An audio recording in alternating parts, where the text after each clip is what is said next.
Performance है वो down हो जाता है। गाड़ी से जो है ना बहुत वियर्ड नॉइस आता है, आपके गियर शिफ्ट्स हार्ड हो जाएंगे, एक कट की आवाज़ आती है। तो देखो इस गाड़ी के दो रूप हैं। तो ये वाला जो कैलिपर है ये आपका बेस मॉडल में होना चाहिए और बाइबरी वाला कैलिपर जो है इसमें होना चाहिए। So hello everyone, welcome back to our YouTube channel. और आज हमारे साथ एक्सट्रीम 125R और इसका मैं आपको ओडोमीटर दिखा देता हूँ। 2500 किलोमीटर चल गई है और 2 महीने के ऊपर ये गाड़ी हो चुकी है। और आज के इस वीडियो में मेनली मैं बात करूँगा इसके राइड रिव्यू के बारे में, जो कि 2500 किलोमीटर के बाद होगा। और अब ये सर्विस में आ चुकी है, क्योंकि हमने इसकी फ़र्स्ट सर्विस कराई थी वही लगभग 1000 किलोमीटर में या 700 या 800 में, और अब ये 2500 चल गई है। तो अब इसकी जो नेक्स्ट सर्विस है वो होने वाली है। तो सर्विस के पहले वाला जो एक्सपीरियंस है कि गाड़ी कैसी चल रही है, गाड़ी का अभी इंजन कैसा परफॉर्म कर रहा है, अभी हमें माइलेज कैसा मिल रहा है, और अभी इसका जो सस्पेंशन वगैरह है, क्लच वगैरह है, ये सारी चीज़ें कैसी हैं। तो सारी चीज़ों के बारे में बात करते हैं और चलते हैं रोड की तरफ। तो मैं गाड़ी स्टार्ट करता हूँ और सबसे पहले मैं आप लोगों को इसका साउंड ही सुना देता हूँ। तो साउंड आपने सुना और पहला गियर लगा हुआ है। चलते हैं रोड की तरफ।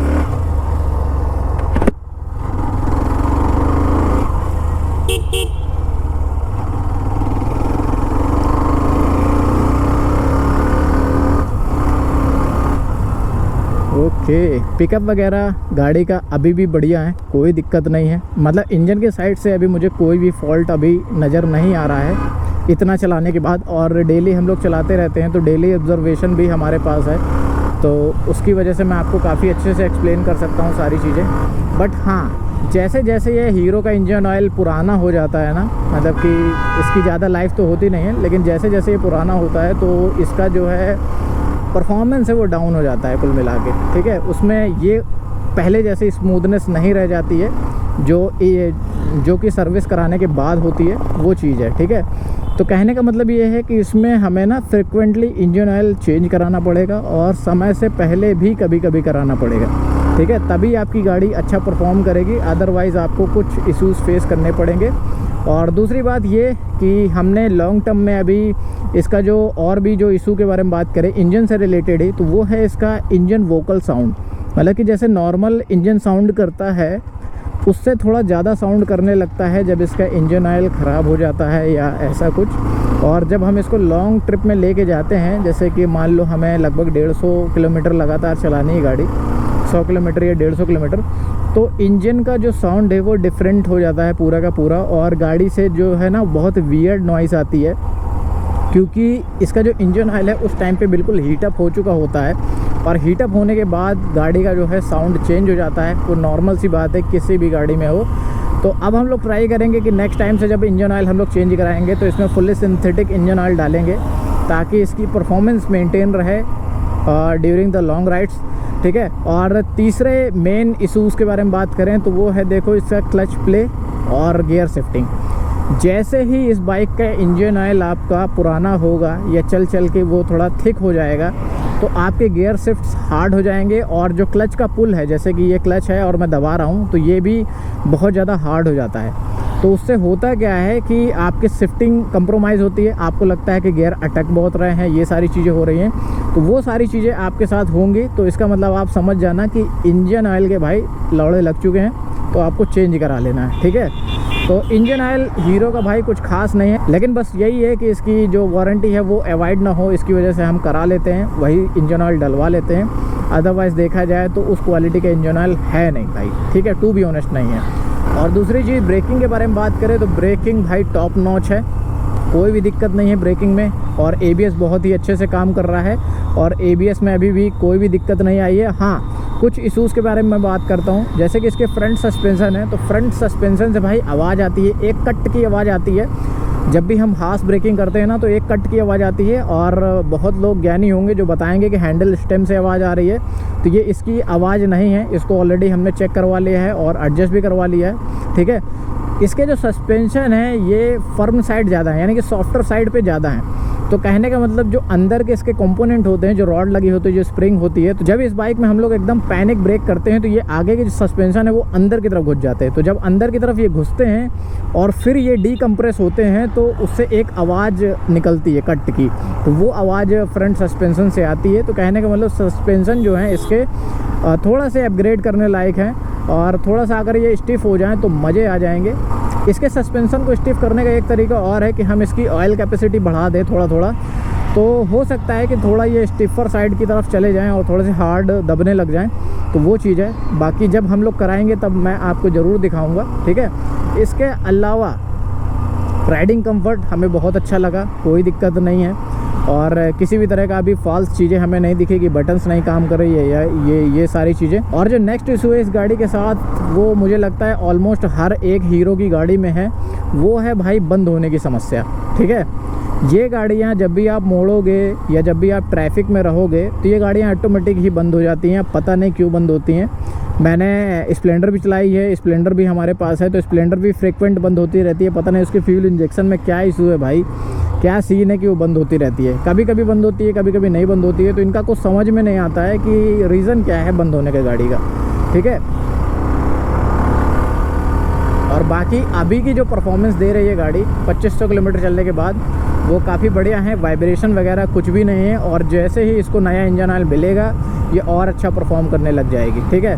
और अब बात करते हैं माइलेज की, कि 2500 किलोमीटर चलाने के बाद हमको माइलेज इसने कैसा दिया। तो देखो इस गाड़ी के दो रूप हैं, ठीक है। अगर आप इसको आइडल में चलाओगे, मतलब नॉर्मली स्पीड में चलाओगे, तो ये आपका 60 से 62-63 का भी एवरेज दे देगी। हमने ऑलरेडी कर रखा है इकोनॉमी स्पीड में, ठीक है, जहाँ पर हमने इसको 55 से 60 के बीच चलाई थी और बहुत ही बढ़िया एवरेज दी थी ये, ठीक है। उसके बाद अगर बात करें, अगर आप इसको 80 के ऊपर चलाते हो, 75, 80 या 85 चलाते हो, तो इस गाड़ी का जो माइलेज है वो बहुत ही ज़्यादा ड्रास्टिकली डाउन हो जाता है, और माइलेज आ जाएगा आपका ऑलमोस्ट वही 45-40 के आसपास का आ जाएगा, ठीक है।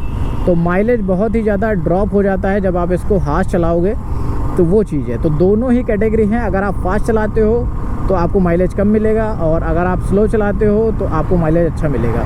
और इंजन परफॉर्मेंस भाई दोनों ही तरह में अच्छा काम करता है। बोले तो परफॉर्मेंस अच्छा देता है। अगर आप इसको रैश ड्राइविंग करना चाहोगे तो अच्छा खासा परफॉर्मेंस आपको देता है, बहुत अच्छे से स्पीड गेन अप करता है, बहुत अच्छा पिकअप देता है, सारी चीज़ें बहुत अच्छी हैं इसकी, ठीक है। बट इसका अगर वेट थोड़ा सा और कम होता ना, तो ये मुझे लगता है सेगमेंट में सबसे फास्ट गाड़ी बन जाती है। अगर इसका 5 से 6 किलो वेट और कम होता ना, तो भाई ये लगा देती है रेडर वगैरह की और SP वगैरह की। लेकिन इसका जो वेट है वो 136 kg का है, जिस वजह से थोड़ा सा दिक्कत है। और दूसरी बात ये है कि इसका जो ABS है, ABS तो भाई बहुत अच्छे से काम करता है, बट कभी कभी ना इससे भी एक वियर्ड नॉइज़ आती है, और कभी कभी ना इसके ब्रेक पैड ना डिटैच नहीं होते हैं जल्दी से। तो वो तो खैर मैंने इसके एक दूसरे वेरिएंट में भी महसूस किया है। जो इसका दूसरा वेरिएंट आता है उसमें बाइब्री के कैलिपर्स हैं, और सही बताऊँ ना तो ABS वाले वेरिएंट से मुझे बाइब्री वाले कैलिपर्स का जो ब्रेकिंग फीडबैक है वो बहुत अच्छा है लगा है, ठीक है। और इनके साथ दिक्कत पता है क्या है, कि ये वाला कैलिपर जो इस पर लगा हुआ है हाल फिलहाल, जिसमें किसी भी तरह की कोई ब्रांडिंग नहीं है, तो ये वाला जो कैलिपर है ये आपका बेस मॉडल में होना चाहिए, और बाइब्री वाला कैलिपर जो है इसमें होना चाहिए, तब ये ब्रेकिंग फीडबैक और ज़बरदस्त देती भाई। क्योंकि जो मैंने बाइब्री वाले ब्रेक पैड के साथ जो चलाए हैं और कैलिपर के साथ चलाए हैं गाड़ी, तो उसका भाई ब्रेकिंग इतना ज़बरदस्त है यार कि उसमें आप हाथ रखते ही गाड़ी कंट्रोल होने लग जाती है, ठीक है। तो उसकी जो ब्रेकिंग फीडबैक और बाइट है वो बहुत ही ज़बरदस्त है कंपेयर टू ABS। लेकिन वही बात है कि ABS जो है प्लस पॉइंट है, तो मैं तो यही रिकमेंड करूँगा कि आप ABS वाला ही लेना, ठीक है। और बाकी रही इंस्ट्रूमेंट कंसोल की, तो इंस्ट्रूमेंट कंसोल का देखो यार कुछ खासा काम नहीं रहता है, और जो ब्लूटूथ कनेक्टिविटी वगैरह जो दे के रखी है उसका भी कोई खासा काम नहीं है। ये सब ऐसे फीचर्स होते हैं ना जो गिमिकी फीचर हैं, इनका कोई मतलब नहीं है सही बताऊं तो, ठीक है। हीरो कनेक्ट ऐप से आप इसको कनेक्ट करोगे, ये सब बहुत ही लेंथी और बोरिंग प्रोसेस है सही बताऊं तो। सिंपल से यही है कि आप इसमें एक मोबाइल माउंट लगाओ और बस काम 25 करो, गाड़ी आपकी चलती रहेगी। आप पूरा नेविगेशन, मैप ऐप, दुनियादारी, कॉल अलर्ट, फलाना ढिमकाना सब आपको ऑन द स्पॉट आपके सामने मिलेगा, वो भी बड़ी सी स्क्रीन पे, ठीक है। और एंड्रॉयड ऑटो, दुनियादारी, कार प्ले, ये सब की कोई ज़रूरत नहीं है, आप टोटली एंड्रॉयड ही चला रहे हो, तो उसमें क्या ही दिक्कत होगी आपको, ठीक है।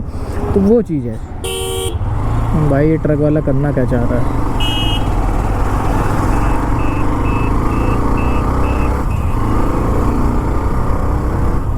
अभी हमें 2500 किलोमीटर चलाने के बाद बहुत ज़्यादा दिक्कतें इसमें फ़ेस नहीं की है हमने, और बहुत ही कंफर्टेबल ड्राइव इसने हमेशा दी है। और दूसरी चीज़ जो अपडेट हमने किया है इसमें, थोड़ा सा जो अपडेट किया है वो है इसके मिरर। हमने जो है इसमें अपाचे वाले मिरर डलाए हैं जो कि बढ़िया दिखते हैं यार। और इसके साथ जो गाड़ी के साथ जो मिरर आते हैं उसकी विजिबिलिटी अच्छी नहीं है और उनकी क्वालिटी भी भाई बहुत अच्छी नहीं है। नोक टाइप के इसमें एंगुलर टाइप के एकदम मिरर लगे हुए हैं, वो बिल्कुल भी अच्छे नहीं लगते हैं। मतलब देखने में तो अच्छे नहीं लगते और ऊपर से प्रैक्टिकल भी नहीं है। बट ये वाले मिरर जो है ना अपाचे वाले, इसमें अच्छा खासा पीछे का दिखता है और क्लियर दिखता है भाई, मतलब विजिबिलिटी अच्छी हो जाती है। और जो इसके स्टॉक हॉर्न आए थे तो उसमें से हमने एक अपाचे वाला भी हॉर्न इसमें लगा दिया है, जिसकी वजह से हॉर्न भी इसका बहुत अच्छा काम करता है। देखो आप, ठीक है, सिग्नेचर जो आपका अपाचे वाला साउंड होता है वैसा वाला साउंड ये करता है। बाकी और कोई इशू हमने नहीं फेस किया इस गाड़ी में। और अभी के टाइम पे जो इशू हमें फ़ील हो रहा है वो है क्लच जो है हार्ड हो गया है और थोड़ा सा गियर शिफ्टिंग जो है वो हार्ड हो गया है, जो कि सर्विस के बाद एकदम ढीला हो जाएगा, एकदम एफर्टलेस काम करेगा। ठीक है, तो उसके लिए मैं टेंशन नहीं ले रहा हूँ, क्योंकि जब हमने फर्स्ट सर्विस के पहले भी इस गाड़ी को चलाई थी ना, तो कसम से बता रहा हूँ ये दबाते दबाते मेरे हाथ दर्द हो जाते थे, इतना हार्ड था क्लच इसका। ठीक है, जैसे ही हमने फर्स्ट सर्विस कराई थी तो इसकी सारी की सारी चीज़ें जो है स्मूदन आउट हो गई थी, कोई दिक्कत नहीं हुई थी और बढ़िया चल रही थी। तो बस वही है कि इसका ऑयल चेंज होगा तो सारी चीज़ें रेक्टिफाई हो जाएंगी और स्मूथ चलने लग जाएंगी। तो आई होप आपको अच्छा खासा आइडिया हो गया होगा कि 2500 किलोमीटर चलने के बाद ये गाड़ी कैसा परफॉर्म करती है, किस तरह से बिहेव करती है और कितना खर्च वगैरह आपका ये आ जाएगा। और खर्च वगैरह में भाई इसका ज़्यादा कुछ है नहीं। ठीक है, 570 रुपये हमारे लगे थे पहली सर्विस में, और दूसरी सर्विस का जब हम कराएंगे तब आपको बता देंगे। तो अब इस लॉन्ग टर्म राइड रिव्यू को हम लोग यहीं पर रैप अप करते हैं। और आई होप आप लोगों को ये इन्फॉर्मेटिव राइड रिव्यू पसंद आया होगा, और पसंद आया हो तो यार वीडियो को लाइक कर देना। और आप भी अपने ओनरशिप रिव्यू जो हैं मुझे कमेंट सेक्शन में बता सकते हैं। मिलते हैं आप लोगों से नेक्स्ट वीडियो में। Till then bye bye and take care. Thank you so much.